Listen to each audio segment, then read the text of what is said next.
Assalamualaikum warahmatullahi wabarakatuh. Perkenalkan, saya Hanifah Safitri dan rekan saya Aura Tri Rahayu.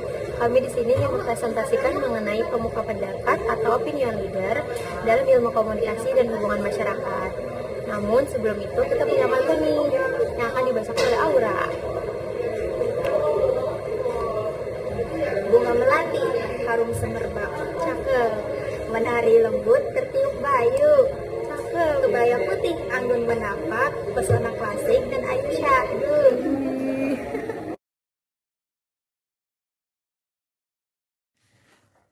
Pemuka pendapat atau opinion leader dalam ilmu komunikasi dan hubungan masyarakat. Pemuka pendapat adalah seseorang yang relatif sering dapat mempengaruhi sikap dan perilaku orang lain untuk bertindak dalam cara tertentu secara informal. Mereka sering diminta nasihat dan pendapatnya mengenai sesuatu perkara oleh anggota masyarakat lainnya. Oleh karena adanya kemampuan menyesuaikan diri ke dalam sistem norma masyarakat itulah, maka pemuka pendapat dianggap sebagai panutan bagi perilaku mengadopsi inovasi bagi pengikutnya. Selanjutnya ada karakteristik pemuka pendapat. Berikut adalah beberapa karakteristik pemuka pendapat atau opinion leader menurut Nurdin 2010 dalam bukunya Sistem Komunikasi Indonesia, antara lain yaitu yang pertama, ada partisipasi sosial mereka lebih besar atau lebih tinggi.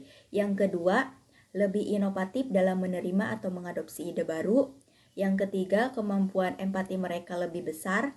Yang keempat, lebih tinggi pengenalan medianya.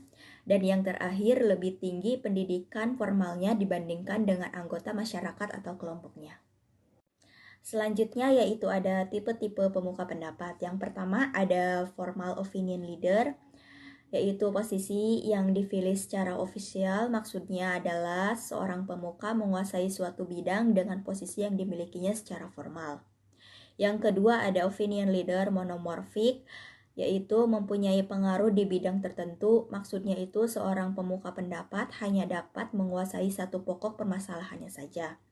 Yang ketiga ada opinion leader polymorphic, yaitu seorang pemuka pendapat dapat menguasai lebih dari satu pokok permasalahan saja atau dapat memiliki pengaruh di banyak bidang. Selanjutnya, ada cara untuk mengukur dan mengetahui adanya pemuka pendapat. Menurut Everett M. Rogers, ada 3 cara yang diperkenalkannya kepada masyarakat, antara lain, yang pertama, ada metode sosiometrik, yaitu mereka yang meminta nasihat atau mencari informasi mengenai masalah kemasyarakatan yang dihadapinya. Yang kedua, ada informasi rating method, yaitu mengajukan pertanyaan kepada responden yang dianggap sebagai key information dalam masyarakat yang dianggap sebagai pimpinan mereka. Yang ketiga ada self-designing method, yaitu mengajukan pertanyaan kepada responden dan meminta tendensi orang lain untuk menunjuki siapa yang mempunyai pengaruh. Selanjutnya ada ciri-ciri atau syarat untuk menjadi pemuka pendapat. Yang pertama ada social perception, yaitu memiliki ketajaman dalam menangkap permasalahan. Yang kedua ada ability in abstract thinking, yaitu memiliki kecakapan dalam mengabstraktasi permasalahan. Yang ketiga ada emotional stability, yaitu memiliki kestabilan dalam menghadapi permasalahan. Dan yang terakhir, dapat diambil kesimpulan bahwa pemuka pendapat memegang peranan penting dalam membentuk opini publik dan mempengaruhi perilaku masyarakat. Namun, peran mereka juga menghadapi tantangan di era digital. Untuk itu, penting bagi mahasiswa ilmu komunikasi untuk memahami dinamika peran pemuka pendapat dan mengembangkan strategi komunikasi yang efektif untuk menjangkau dan mempengaruhi masyarakat. Dengan memahami karakteristik, tipe-tipe, dan ciri-ciri untuk menjadi pemuka pendapat, serta cara untuk mengukur adanya pemuka pendapat, kita dapat memanfaatkan potensi mereka untuk mencapai tujuan komunikasi yang efektif.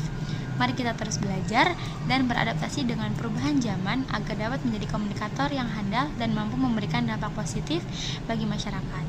Sekian dari saya, terima kasih.